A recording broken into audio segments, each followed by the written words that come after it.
And then you leave.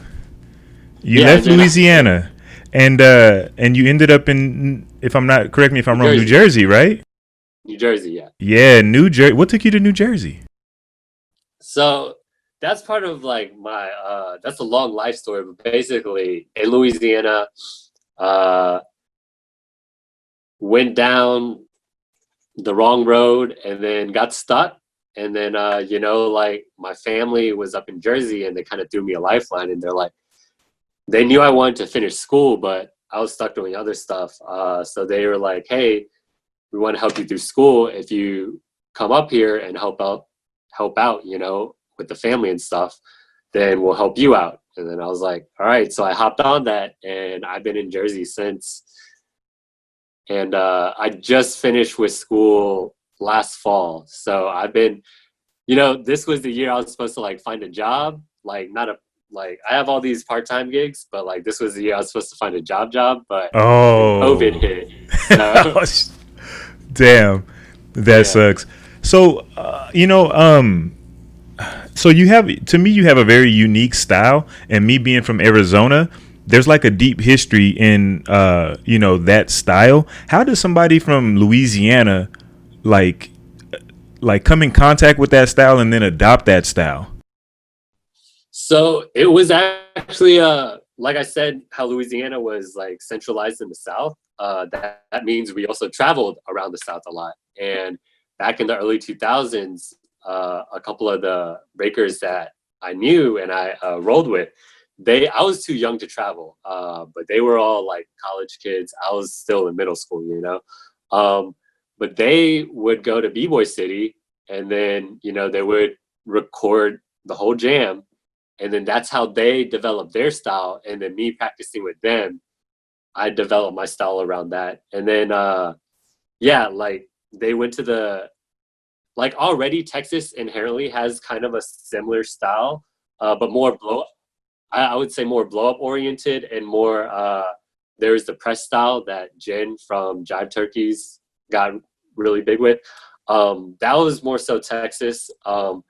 But I remember specifically it was the B-Boy City that Paranoid Android had won the one-on-one.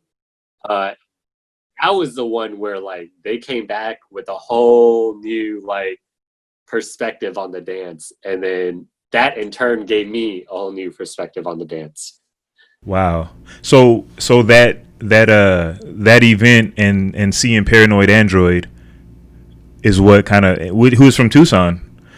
Yeah, Yeah. So that kind of, have you ever met him and like ever shared that story I've with him? I've met him at jams here and there. The last time I seen him was he was judging a jam that I did an expo at. I think Hmm. 3 years back. Someone set me up to do an expo against Exuberant. Um, Oh, but there yeah, you that go. was a fun time. But yeah, that was the last time I seen Paranoid Android. No doubt. And so when you moved to the north, to the northeast, like, more of a traditional b-boy style route, how was your style initially accepted? Um, well, the thing was, there was one side where I was embraced, especially by the Jersey scene, because the community it's not like huge like New York, like where there's 5 boroughs and there's a bunch of crews in all the boroughs. In New Jersey, when I came in, it was kind of on a decline. Like a lot of the older heads started like stop breaking, kind of like Louisiana before, like they're just getting older. So when I hopped in, like they're very like welcoming and like they embraced me. And like I've like meshed well with the community, the scene out here, like real quick. As far as the style goes, like it was something that like, they were all like, yo, this guy dances like no one around here. For Jersey specifically. But I will say for New York, I did have like initially I had some backlash because you know New York Breaks Crew, they're close with uh Round Zero. So like when they first saw me hop on the scene, their initial reaction was, this is an exuberant biter, which I understand. Like it makes sense. We utilize similar like like positions and movements. So I get it. But yeah, that was my first initial like kind of reaction from the New York scene. But like through the years, like I've gotten to know them all. They've gotten to know me. That was in part why the expo was set up.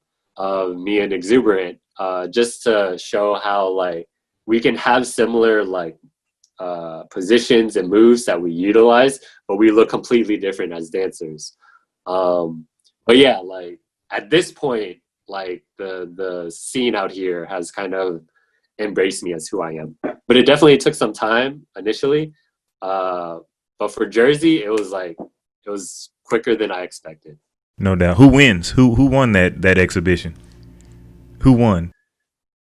I mean, you can watch it, and I'll let the people decide. I'm not gonna say anything. Yeah, he's like big kudos to him because he pretty much came out of retirement to do the expo against me. Oh wow! What happened was short story, but like I shared a battle round like back in 2016, I think, and then it got a bunch of shares, and then it found its way to someone on the West Coast, and then they started like a whole thread about like, oh, this guy's not original, you know, because the caption was originality at its finest, because that's what the MC said when I was dancing. So like there's a whole thread about it, about like, oh, this guy's body exuberant, J-Rock, et cetera, et cetera. And then there's this whole discussion, and I hopped in there and gave them my history and where I came from and how long I've been doing this. Because I know I'm not like crazy well-known nationwide, you know, like I was mostly in the South for a long time. But yeah, after that, one of my buddies from, I don't know if you know him, Frantic from South Carolina. I don't. He rolls with, I think he's still with Battleholics and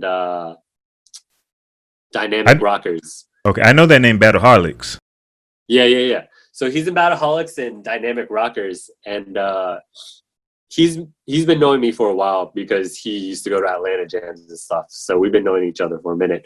And he's always been cool with me. He's always respected my style and understood where I came from. So when he saw all this backlash, he hit me up, and he was like, he throws an annual event in North Carolina, a really big event. And he asked me, he was like, yo, Lobzter, if you wanted to do an exhibition against anyone, who would it be? And then, you know, like my gut reaction was like the first person everyone says I buy it, which is Exuberant. So I said Exuberant, not thinking like it would amount to anything, but he was like, oh, word, let me make this like happen. And then he hit up Exuberant and he was like, yeah, I'm down. So like he came out of retirement and did an expo 5 rounds against me, and it was a good battle. It was I think it served its purpose as far as like, you know, showing that we're two completely different dancers that just happen to do some similar body positions within our moveset. But yeah, it's a good battle. I'm not gonna say who I thought won, but yeah, it's on B-Boy Network, so go look it up. It's a good battle.